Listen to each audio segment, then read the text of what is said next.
very good afternoon, ladies and gentlemen. I'm honored to address this distinguished gathering at the Agora Policy Forum, a platform that fosters dialogue on policy imperatives for national and global progress. Today, I will speak on Nigeria's foreign policy at a time of global uncertainty, which has profound implications for Nigeria, Africa, and the broader international system. We're gathered here at a time when the international order is undergoing significant transformation. Geopolitical tensions, economic realignments, daily tariffs and trade wars, security threats, climate change, and technological disruptions are reshaping the global landscape in ways that demand strategic recalibration from all nations. Traditional assumptions about democracy and markets are being questioned by state and non-state actors. As Africa's most populous country and a key economic and diplomatic actor, Nigeria must protect and promote our values and commitment to democratic freedoms and the celebration of diversity as we navigate these new complexities with foresight, pragmatism, and resilience. First, I will outline how we understand the global context and how it shapes our diplomacy. I will then outline the foundational principles of our foreign policy. Finally, I will reflect on the broader responsibilities we all share to develop and implement a diplomacy fit for purpose in a world where uncertainties too often seem to mask more hidden opportunities. So, global context. The post-Cold War consensus that shaped global governance for the past 3 decades is increasingly fracturing. The resurgence of great power competition, the fragmentation of multilateralism, and the proliferation of regional conflicts have created a more unpredictable world than ever in our post-independence history. The war in Ukraine has reshaped energy markets, disrupted supply chains, and exacerbated food insecurity, particularly for developing economies such as ours. Conflict in Sudan and the Sahel has illustrated the limits of the old rules-based order as new state and non-state actors flex influence in areas of chronic instability. The global economy is experiencing persistent inflationary pressures, debt crises in emerging markets, and the reconfiguration of trade partnerships. The rise of new technologies from artificial intelligence to digital currencies introduces opportunities and challenges for economic governance and national security. Climate change continues to pose an existential threat, with Africa disproportionately affected despite contributing the least to global emissions. In this context, Nigeria's foreign policy must be dynamic. It must ensure that our national interests are protected while we remain a responsible and engaged member of the international community. And above all, foreign policy must be efficient. If diplomacy is war by other means, the terrible costs of conflicts must at least partially be a measure of diplomatic failure. We should invest in capacity and exhaust all available avenues because the alternatives are much worse. In that sense, the triumph of diplomacy should be measured as much by what we do not see, what we can avoid, and what we do see. To take examples from our history, we still reference, and rightly so, the sacrifice Nigeria made in Liberia and Sierra Leone in the 1990s, but not so much the efforts through public diplomacy, back channels, direct engagement, third-party involvement, the balancing of principle with practical detail, all tricks in the diplomatic toolbox that led to the transfer of power in the Gambia without a drop of blood spilled. Tragedies avoided are more easily forgotten than sacrifices made. For this reason, with defense budgets escalating around the world, we need to be reminded, even in a transactional world, that diplomacy should take the lead. It is always better to talk.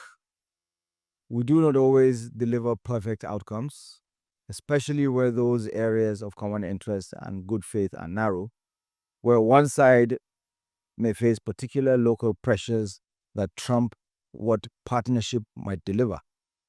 Realistic outcomes are shaped by realistic expectations. We see the existing order deconstructing. It was an order that did not present a level playing field for Nigeria and Africa in terms of access to financing and markets and the tools to facilitate peace, prosperity, and opportunity. As that order breaks down, what follows is much less clear. It is our responsibility as the region's key power to be a voice for Africa, to play our part in helping create a modern and dynamic order that reflects our national and shared interests. And that responsibility is fundamentally diplomatic. Securitization shifts thinking from strategic to tactical, to a reduction in the space for dialogue, compromise, and maneuver. Security, more than ever, tilts towards hardware and technology. Security compared to so diplomacy at its best is a very human process of interaction. Of course, a strong defense capability and the unspoken jeopardy it carries can be significant assets in negotiation. And there are moments when diplomatic routes have failed, that national interests must be defended by force. But sequencing is everything. Lives and livelihoods depend on it. So moving on to core pillars of Nigeria's foreign policy in the contemporary era. Nigeria's foreign policy has traditionally been anchored on Africa as the centerpiece, supported by non-alignment, economic diplomacy, and global multilateralism. While these principles remain relevant, they must evolve to reflect the realities of our time. I'll outline 4 strategic pillars that define Nigeria's foreign policy approach in this period of global uncertainty. 1. Strategic autonomy in a multipolar world. As global power shifts towards multipolarity, Nigeria must assert greater strategic autonomy in its international engagements. We're strengthening our bilateral relations with emerging powers such as China, India, Brazil, while maintaining constructive partnerships with the United States, the European Union, and traditional allies. We aim to ensure that Nigeria is not merely a passive actor in global affairs, but an active shaper of outcomes that align with our national interests. 2. Economic diplomacy and sustainable development. With the increasing volatility in markets, Nigeria is prioritizing economic diplomacy to attract foreign investment, enhance trade partnerships, and secure development financing. The implementation of the African Continental Free Trade Area presents a unique opportunity for Nigeria to consolidate its position as a regional economic hub. An important case in point, especially regarding diversification and the creation of new markets, is the Trans-Saharan gas pipeline. The project is a planned natural gas pipeline from Nigeria to Algeria. Then you have the Nigeria-Morocco gas pipeline, which has been renamed the African Atlantic Gas Pipeline, a 5,600 kilometer long pipeline project that aims to transport natural gas from Nigeria to Morocco, potentially connecting to the European gas network via the Maghreb Europe gas pipeline. Both projects present a unique opportunity to diversify Europe's gas supplies and represent potent physical symbols of Nigeria's place in the new international order. Beyond trade, economic diversification remains a core priority. To reduce over-reliance on hydrocarbon revenues, we're deepening engagement with global partners in renewable energy, technology transfer, and industrialization. Economic diplomacy is not just about investment flows, it's about ensuring that Nigeria is well positioned to benefit from emerging global value chains. I'm not even going to delve into critical minerals and the solid minerals sector. So, three is security and regional stability. Nigeria's security challenges, particularly terrorism, banditry, and piracy, cannot be addressed in isolation. Our foreign policy recognizes the transnational nature of security threats, necessitating a robust regional and international approach. Through ECOWAS, we've spearheaded initiatives to counter military takeovers and support democratic consolidation in West Africa. The Multinational Joint Task Force remains a critical mechanism in the fight against terrorism and insurgency in the Lake Chad Basin. MNJTF is a clear example of a homegrown African solution to an African problem that other partners can key into. With the proper framing and preferred solutions, such an approach is invariably more effective than exogenous strategies from abroad. Maritime security in the Gulf of Guinea has been significantly enhanced through Nigeria's Deep Blue project and regional coordination with the African Union and international partners. Under the Tinubu administration, no single piracy incident has occurred in Nigeria's territorial waters. Safer sea routes mean lower shipping and insurance costs, which in turn boost industry, jobs, and opportunities. At a time when global security alliances are shifting, Nigeria will continue to reinforce its defense diplomacy, intelligence sharing mechanisms, and peace contributions to promote regional and international stability. The world needs a militarily stronger Nigeria to keep our region and the African continent safe. The prevailing pay-as-you-go approach to weapons systems requires that Nigeria domesticates production with the help of willing partners. This requires deft diplomacy and diplomatic nous, which the Tinubu is deploying via the 4D. 4. Multilateralism and Nigeria's global voice.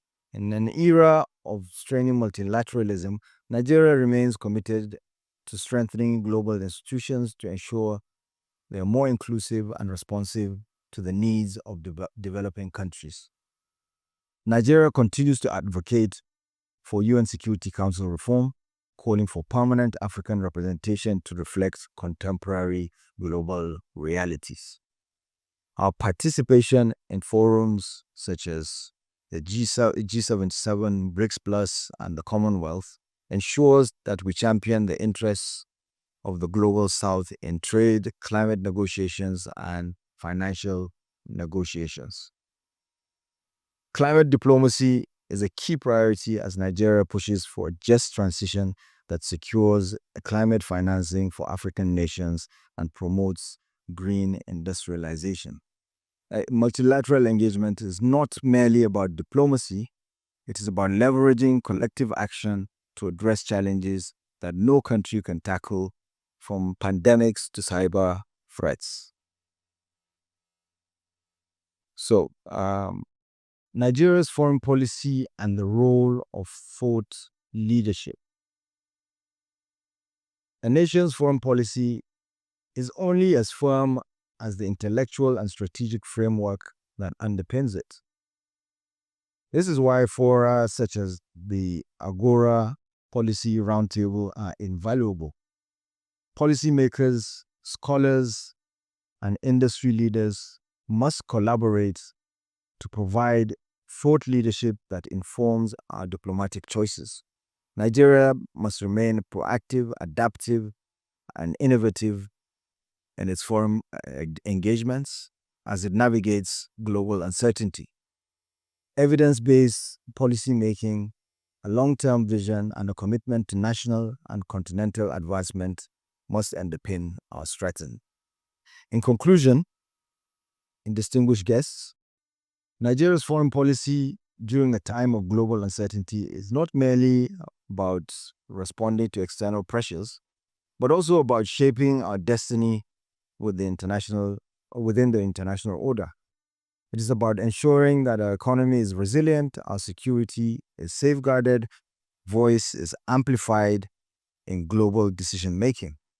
As we look to the future, I urge all stakeholders, diplomats, academics, business leaders, and civil society to play their part in strengthening Nigeria's global standing. The task is complex, but with strategic foresight and national unity, we will position Nigeria as a formidable force in the evolving international system. I thank you for your kind attention and look forward to a robust discussion. I hope I didn't take too much time.